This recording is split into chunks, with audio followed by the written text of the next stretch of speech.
The 1998 Tony Award winner for Best New Play was Yasmina Reis's Art. It's a rich pastiche of self-identity, personal relationships, and art. Its psychological prowess speaks volumes, and clearly it has become one of the most translated and presented new plays in recent memory.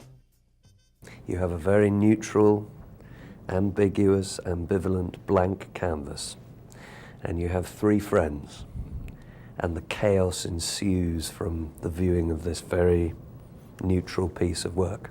It's very interesting talking to painters who have seen the play, the painters who are offended and the painters who secretly cheer.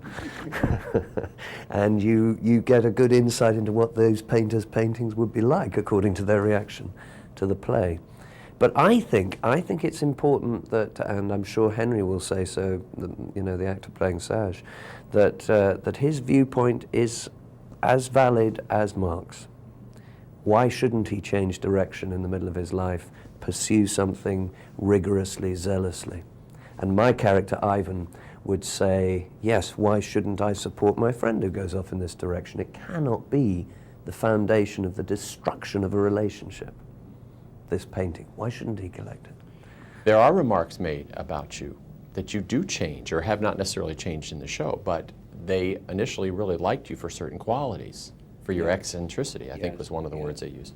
How does this all filter into the process, given the type of art you like? Well, I think his eccentricity, his taste in art is far from eccentric. That's exactly right. Yes, but then that keys in. I think it's his personality, a certain laissez-faire. So I define his chaos within the play not as sort of hair standing on end, untidy tie, you know, tied down neurosis. I define it as a very easy-go-lucky attitude that backfires in middle age. Loneliness, isolation, lack of a partner invades his psyche. All self-induced, though. It could be. Most definitely. Too many unsuccessful relationships with his girlfriend and a very dominating mother. He settles. He does. Usually the frailty of the individual almost attracts criticism. So it's rather interesting when both of them seem to focus the blame on you. That's true, isn't it? And that's another role that Ivan has in the triangle, I'm afraid, and I think it's very accurate psychologically that when they're actually feeling a lot of guilt and remorse about their own behavior, turn around and point it at me. The weakest of them. Unload it onto the weakest.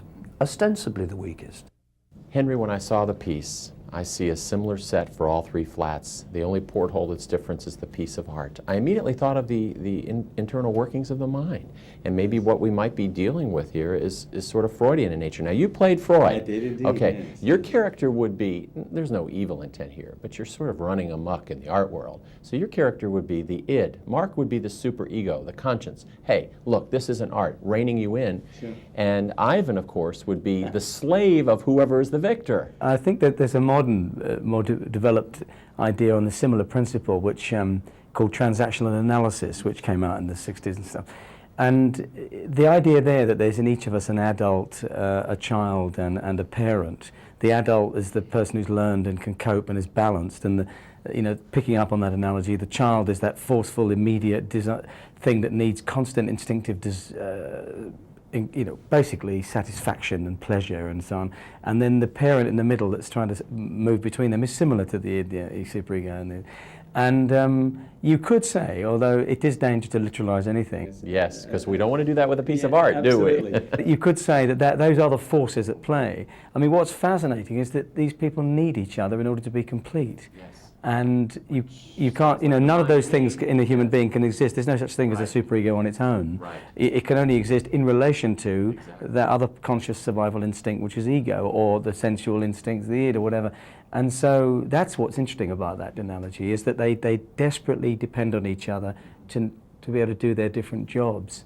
And I think that's very nice. It's a lovely idea. I was always taught that you don't literalize art.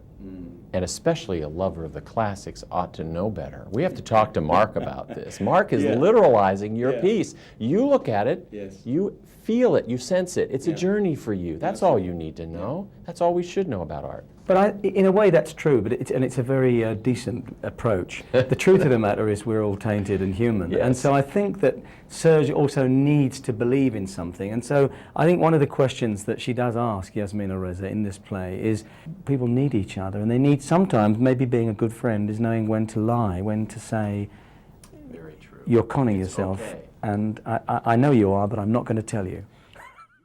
In Mark's case, because he's slightly older, and what you have to understand about these three men is that the women, and as it is written by a woman, you cannot take the women out of the equation. No, they're all in there. They're all in there. One has been through a divorce, the other one is about to get married, and the third one is in a sort of fairly dry, but a relatively healthy relationship, because she has put him on homeopathy, and he is, which doesn't really go hand in hand if you think about it with a classicist.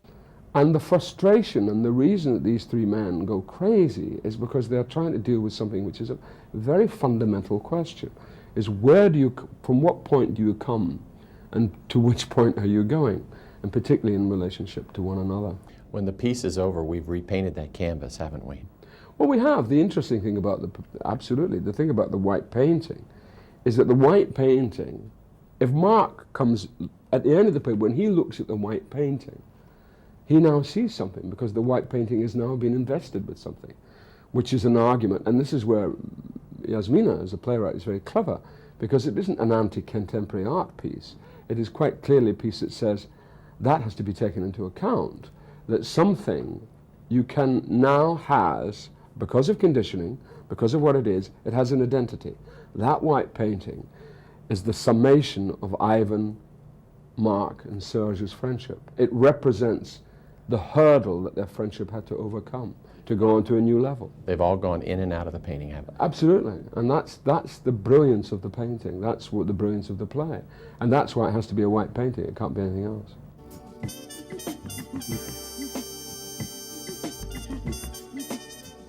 A new society free of prejudice and full of hope, enriched with fulfilling relationships. These are certainly something to strive for in the next century. Ragtime and art certainly embody these attainable goals. We'll see you next time on National Arts.